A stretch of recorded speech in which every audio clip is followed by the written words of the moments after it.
So hello everyone, welcome to EduTap. I am Sirbhi and this is Perspective 360 Degree, your one-stop solution for current affairs, descriptive writing and answer writing evaluation.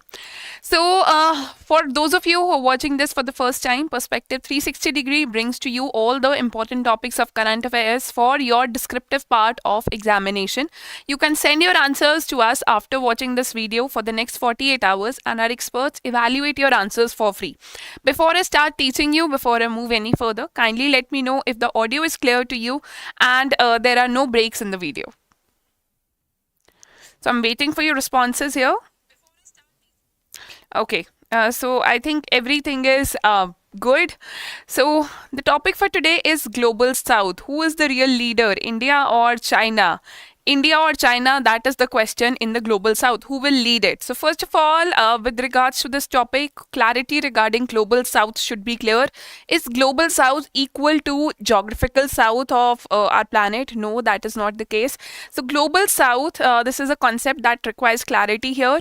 And also the role of India and China, what are the challenges faced by Global South? All these things will be discussed in today's lecture. We'll also see that why Global South is becoming important with time. So first of all, let me take you through some news snippets which have appeared recently, that India to host second Voice of Global South Summit today. This is a news from November 17. So if you see this news from November 17, the second Voice of Global South Summit, when was the first one held? It was held in January 2023. So this has been taking place in November itself. All right.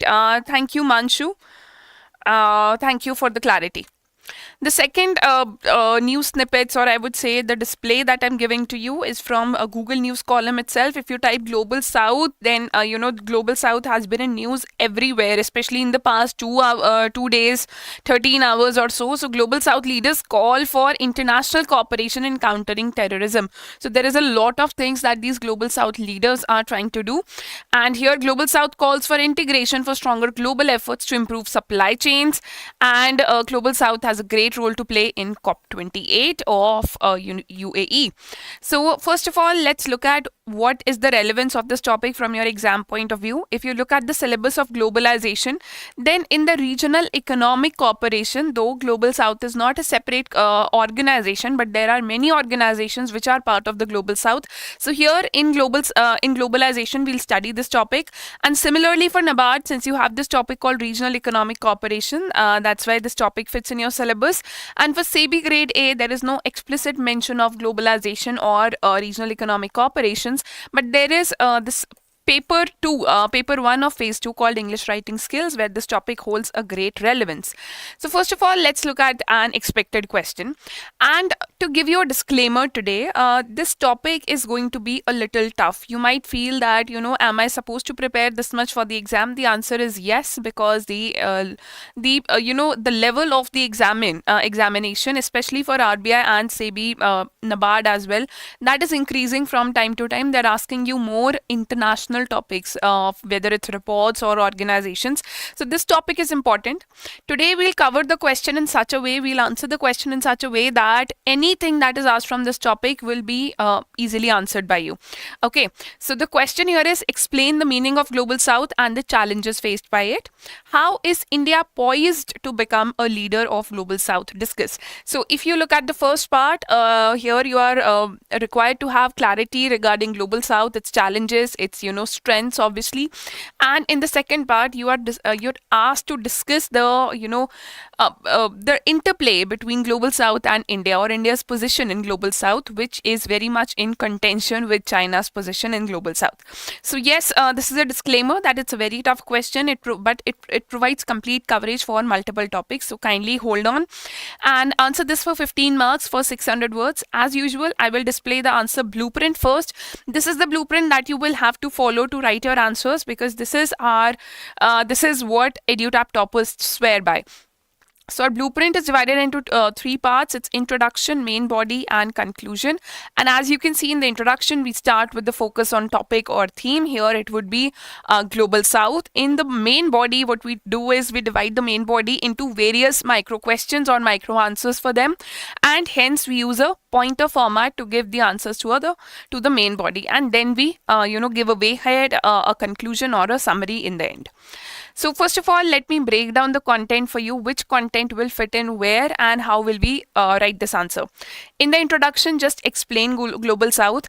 The definition of Global South would be in one line. The features of Global South would make the second line. The third and fourth line should also talk about the importance of Global South. That would actually, validate the choice of examiner asking this question from you. The body part one, that will be our second part. It will be about challenges faced by Global South, as this is, this part of the question has been asked here.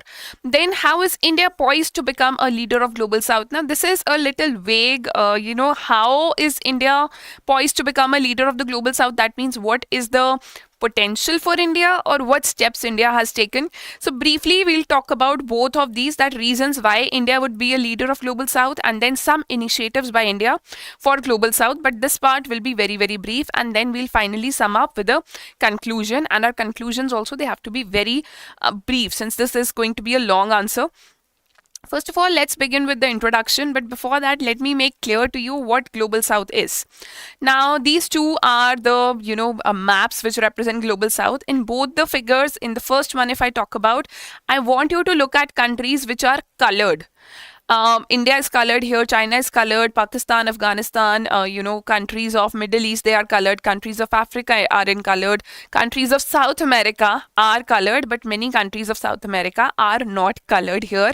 Countries even of North America, like Mexico, they are also colored here, and countries of Southeast Asia are also colored. But what you look at is that Australia, which lies entirely in the southern hemisphere, that is not colored. That means it doesn't fall in the Global South. So what is Global South about? First of all, Global South is not based on geography. If you know that from, equator passes from here, so it passes somewhere below India. Okay, so India basically lies in the northern hemisphere, but it is considered a part of Global South. So Global South is not a definition based on geography or the position of a country with respect to equator, whether it's in the northern hemisphere or in the southern hemisphere. Global South is a definition which is based on economic power of a country or the level of development in a country. So mostly developing countries, least developed countries, or underdeveloped countries, these are the countries which are known as Global South. Many of these countries fall in the southern hemisphere, but many of these fall in the northern hemisphere also. So if I talk about Australia and New Zealand, these are countries with high economic development, high economic equality as well, high level of jobs and employment and everything good. Hence, even though Australia, New Zealand, such countries, they are in the southern hemisphere, but they do not form part of Global South. So if I take you to this image 2 or map 2, there is a line called the Brandt line. Is it important for your exam? No, but obviously you can show it off in your answers. That Brandt line, basically, as you can see this line in violet color here, purple color here. Basically, it separates two types of countries. So countries above this are known as Global North, and countries below this are known as Global South. And as you can see, Australia has been kept above it, and let's say India has been kept below it, China has been kept below this line, below the Brandt line. So all these countries which fall below this Brandt line form the Global South.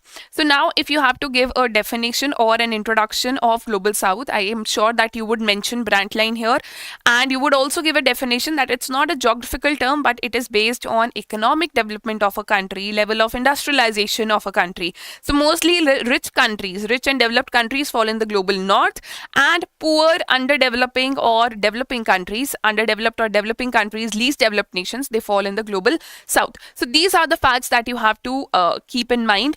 But one more thing in the introduction, you also have to mention the importance of Global South. Now, if you remember, India is one of the fastest growing economies of the world, and China, which is again a part of Global South, is becoming highly industrialized. It has a lot of jobs. It has almost, the latest technologies of the world. Hence, the definition of global south is not changing. It is not like that India will become a part of global north if we become a developed country. No, this is a very traditional definition from 1960s. But the importance of global south, that is increasing. So as the importance of countries which lie in the global south that increases, the importance of global south goes up. So this is a fact that you should mention in your introduction itself. Now let's write down 4-5 points for introduction. But before that, look at this cartoon. Let's say, this line is dividing the global north and global south. Do not go by geographical definitions or by this figure. So global north is represented to be, having sunrise, and global south is represented to be having waves of doubts and, unemployment and scarcity. And people in global south, they are sad, while people in global north, they are well dressed and they are happy. So this is a very strong representation of both the parts of world. So first of all, defining global south very simply in a very simple format. The global south refers to countries often characterized as developing, less developed, or underdeveloped, primarily located in Africa, Asia, and Latin America. So then these nations typically have high levels of poverty, income inequality, of course, and challenging living conditions as compared to the countries in the global north. Then these are the countries which were historically, they were at the receiving ends of colonialism, because like for example, countries like India, we were at the receiving ends of colonialism. We were ruled by Britishers. Hence development, industrialization, income inequality, that could not happen in these countries which form a part of global south today. So these countries, there is one common factor in all of them, that they were at the receiving end of imperialism and colonialism. And first, now talking about its importance, that the global south has experienced a significant shift in wealth and political visibility. Let's back it up with some data coming from the World Bank. The World Bank says that by 2030, there will be topmost four economies in the world, and out of these four, top 3 would be out of global south itself. So projections of World Bank indicate that by 2030, 3 of the 4 largest economies will belong to global south countries, with China and India leading the way. Now, additionally, there is a talk of post-Western world. So previously, what was the times about? It was about Western civilization. It was the Western times we were talking about. Now it will be post-Western world, which will be dominated by global south countries, as the influence of the global south challenges the historical dominance of the global north. So, okay, that's your introduction for the day. If you have any doubts before moving on to the Let's Delve Deeper section, where we will discuss the various body parts in this answer, body part 1, 2, and 3, then till this point, if you have any doubts, kindly let me know in the chat section. If there are any additions to make, you are welcome to make those additions through the chat section.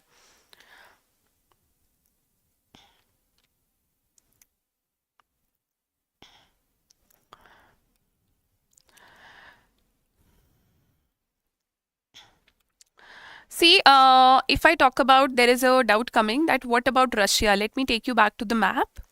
So yes, Russia has not been indicated here. It has not been indicated as part of global south. So first of all, Russia is not a poor country. Russia is also not a developing country.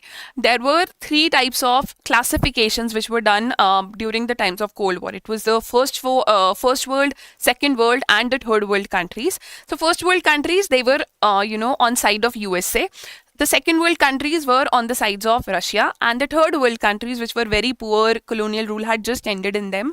These were the third world countries which could not afford to take sides of any country, because they needed help from both of the countries, both the cooperation from both types of countries. So that classification was done away with after the segregation, or after the disintegration of USSR into Russia and other small states. So after that, what happened? This classification of global north and global south came in. So third world countries which were not siding with Russia or with USA or USSR, these third world countries came to be known as global south. So that's where the classification comes in. A little more information here. So first of all, let's begin with our body part 1 now, that is challenges faced by global south. So what do you feel are the challenges faced by global south? The first challenge is the pollution, the increasing climate change. Now the climate change that we see, global south is at the receiving ends of climate change, because these countries, these are coastal in nature. They lie mostly closer to the equator. Hence, if global warming occurs, then warming temperatures occur firstly in these countries. Then these are the countries in which industrialization has not taken place. That means because more and more industries produce more and more pollution. Yes, in the long run, they create more and more jobs and economic development, but more pollution stage is also there. That is the initial stage. So these countries are not the ones responsible for pollution, but they are at the receiving ends of it because of their geographical location, which is approximately, near to the equator. So now the first challenge is row over climate reparation. So global south countries, they always talk to global north countries, and they say that the pollution that was created by the global north has caused problem for us. So you are the ones, global north should take responsibility. Countries like USA, Europe, UK, they should take responsibility to give us reparations. That means the extra cost that we are incurring from for dealing with climate change, this money should be provided to us by global north. And even if you want us to move from, let's say, petrol vehicles to renewable sources of energy, let's say electric vehicles, then the money should come from developed world, because we are still struggling with our economy and economic upliftment of people, and we cannot afford that high expenses. But despite global north countries higher contribution towards global emissions, they are neglecting to pay for funding green energy from time to time, for which the ultimate sufferers are the least emitters, which are the lesser developed countries. So that's one of the problems, and that's one of the biggest problems. And it impacts our agriculture, it impacts how we survive, how we live, how our living standards are, everything. It impacts economies as well. Then the second one is Russia-Ukraine war, and to this you can also add the Hamas war. The recent Gaza conflict or the Hamas war can be added to this, that whenever any war of the scale of Russia-Ukraine war takes place in any part of the world, it's the global south which is at the receiving end, because prices of food, fuel, all go up, because these countries in the global south, they're not very independent when it comes to their own fuel, and many a times their own finance needs and food needs as well in many of the countries. So severely affected, this war has severely affected the LDCs, aggravating the concerns related to food, energy and finance, thereby threatening the development prospects of LDCs. Now there is the third one is China's unprecedented rise. Yes, China is a part of global south, but global south faces a threat from China itself. China promises development of infrastructure in countries which are based in global south, but it has been seen that wherever China has provided additional infrastructure, it has actually turned the country into a debtor. It has put the receiving country into lots and lots of debt. And one of the examples is Sri Lanka. Sri Lanka has for the next 100 years lots of debt to pay back to China, and the second one is Pakistan as well. So China is having its own ulterior motives to dominate not just the global south but the entire world, and hence the real intent of China behind many projects like the Belt and Road initiatives, these are questionable. The fourth one is US domination. Talk about let's say IMF, talk about World Trade Organization, talk about United Nations. All these international organizations which actually rule the world or decide the global order, they are dominated by US. So the world, though it is now considered to be multipolar, previously it was known as unipolar, dominated by USA, but it is still the reality that USA alone dominates international affairs, which is a problem for the global south, because USA is not very much in favor of supporting the global south or the policies in global south. Then dependence over north. What do we mean by dependence over north? That is global north. So most of the industrialization, most of the jobs, latest technologies, even if you talk about this technology through which we are communicating, it is coming from the countries based in the global north. So global north-south divergences have been historically characterized by major gaps in access to resources required for crucial development outcomes. Industrialization has always been skewed in the favor of global north. So even if global south wants to be independent, because of these 5 reasons, it is not becoming successful in becoming independent, and especially economically independent, or economic upliftment is not taking to that great extent, because the entire dependence is on developed countries, global north, and there are other factors which we just discussed. Now moving on to body part 2, talking about reasons why India would be a leader of global south, that why India is poised to become a leader of global south. And here you can take two approaches. The thumbnail of this video is contrary in comparison to China, but as you can see, this question has nowhere mentioned China, so you just have to talk about India, that what is the strength of India? Why is India fit to become a leader of global south? First of all, as I told you, that all these countries have colonial history. India also has a colonial history, so you basically share same history. That means you're on the same timeline to decide your future. Okay, let's say if I talk about theory of demographic transition, so most of the countries in the global south, they are at the same point in the second or third stage in the demographic transition also.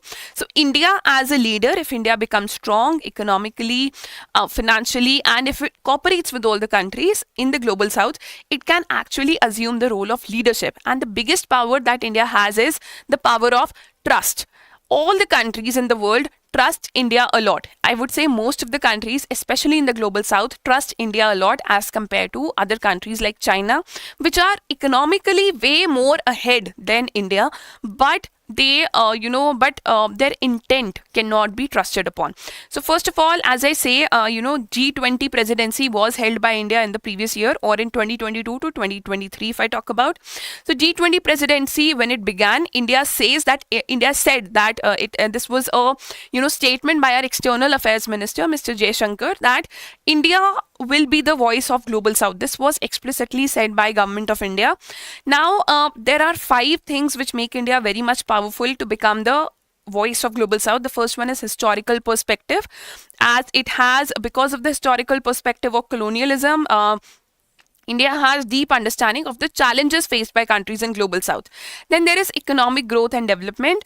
Despite being a country in the global south, India has shown a high rate of growth, a high rate of economic development. It has catered to unemployment. It has catered to many social issues and underdevelopment issues. So this can be not just inspiring for other countries in the global south, that they can learn from India's example or emulate India's methods, but also they can get support from it. So as one of the fastest growing major economies, India's success story serves as an inspiration and support for other developing countries. Then there is multilateral engagement. If you know that, first of all, India has been struggling for a permanent seat in United Nations Security Council. Secondly, there are so many regional organizations in which India is participating, either as a guest member or as a permanent member from time to time. For example, BRICS is there, Shanghai Cooperation Organization is there. There are so many organizations in which India is a member. So since India is a member, we were the presidents of G20. Since India participates in all these organizations and all these forums, hence India is in a very strong position to act as the voice of global south. So multilateral engagement definitely increases your syllabus, definitely increases the number of topics that you will be covering, but also it acts as a very important point in favor of India. So India actively participates in various international forums including UN, G20, BRICS, IPSA, and where it can articulate the concerns and priorities of global south. As compared to that, China participates in lesser multilateral forums. Then there is South-South cooperation, in which India has been taking the lead by understanding the importance of collaboration and mutual assistance. For example, if you talk about the COVID-19 pandemic, it was India which was supplying vaccines to countries Maldives or many other African countries. So India understands the importance of South-South cooperation, and then finally it acts as a bridge between North and South by being a potential mediator and facilitator of dialogue. We are known as a peace promoting nation. We are known as a country which has acted as mediator many times in the past, and which will continue to act as a mediator in the future as well. So whenever the world looks for peace in the world, it comes back to India. It looks at India. So that's why India can act a bridge between global north and global south. And we have a lot of good relations with global north, whether you talk about UK, USA, and other developed countries like France. And we also like show big brother attitude towards many countries in the global south. So that's why we are poised to become the voice of global south, because we are very good leaders. Now talking about some initiatives by India for global south, and these have to be kept very brief. First of all, talk about the two summits, let's say, I will bring you back to this Voice of Global South Summit. Two of these summits have been hosted by India in 2023 itself. Also, if I take you here, India has said in the Voice of Global South Summit that from next year onwards, India will hold annual conferences on development priorities of Global South, and India will take the lead to hold these conferences. So this is a point that should appear in your answers. And if I talk about this Voice of Global South Summit, there have been few initiatives which have been launched by a Prime Minister himself. In the G20 presidency also, India was focusing on inclusive growth, digital innovation, climate resilience, and equitable global health access, especially in the global south or the developing countries. So India has, taken this G20 presidency to the advantage of global south. Now, there were some initiatives launched. For example, there was this Dakshin Center of Excellence which has been launched. Dakshin Center of Excellence is a center of excellence for Global South, which will provide research, development solutions and best practices to be implemented in all the developing countries. Then there is a Global South Science and Technology Initiative, which was launched again in the Voice of Global South Summit.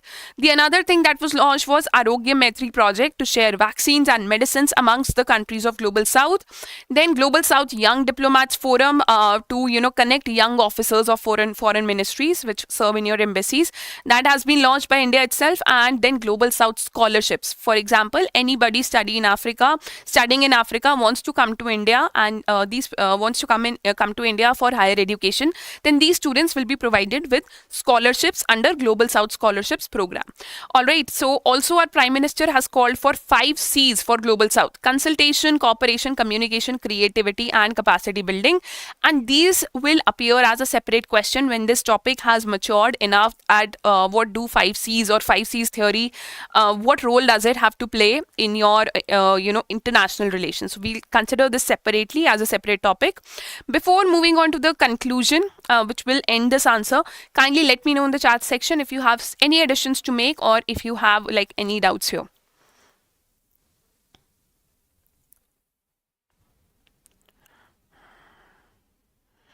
Vandita, which 2 countries are you talking about? Will India be surpassing both of them?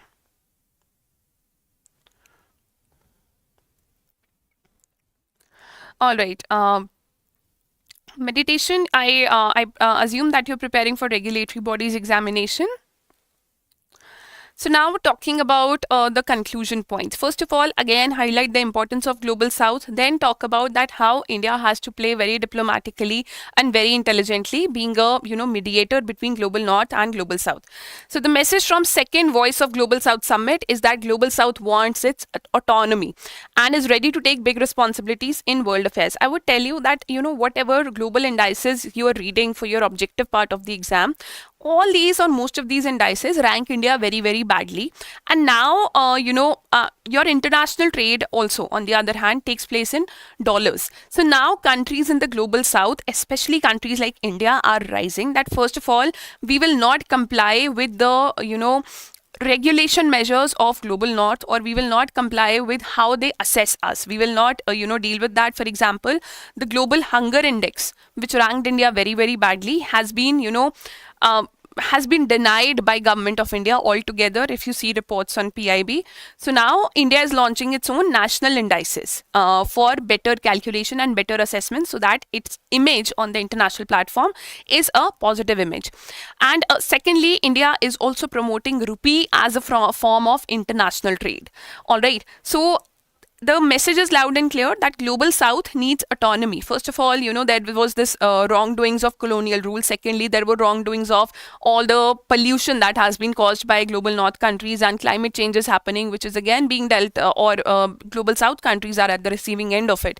So now the message is loud and clear that Global South wants its autonomy. And in the second Voice of Global South Summit, which took place few days back, this was a message that was given.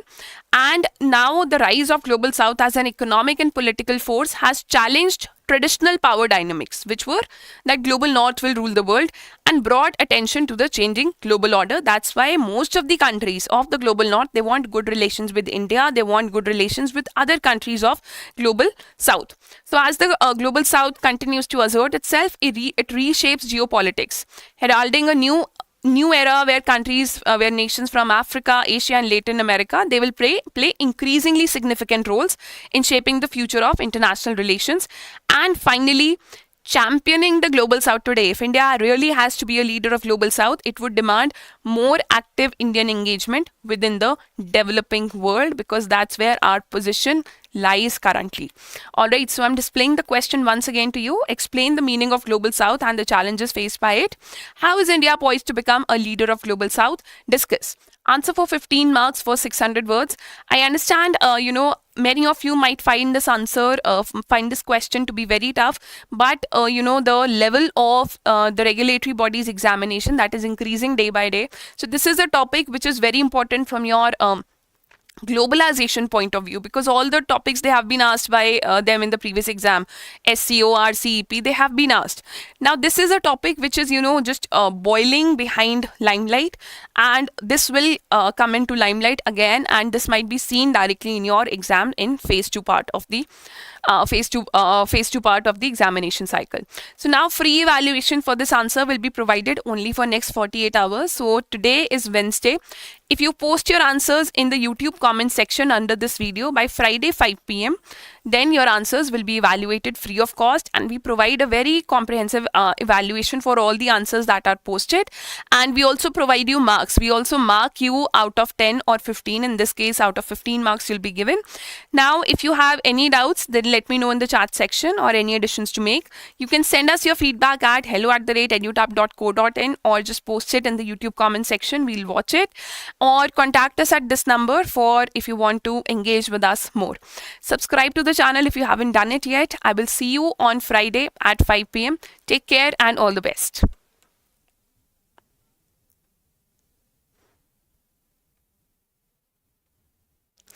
Meditation, yes, notification for RBI and other exams, it's not out as of now.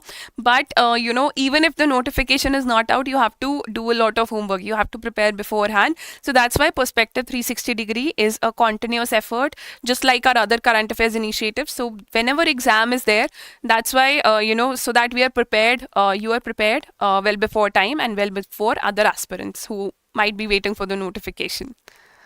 So any other doubts, guys?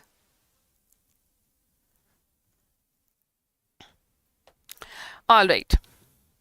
So Friday 5 p.m. it is, and kindly post your answers as soon as possible so that we can provide you early evaluation. It's like first come first serve basis, though Friday 5 p.m. is the deadline, but kindly post it as soon as possible. You're welcome, meditation, and take care and all the very best, all of you.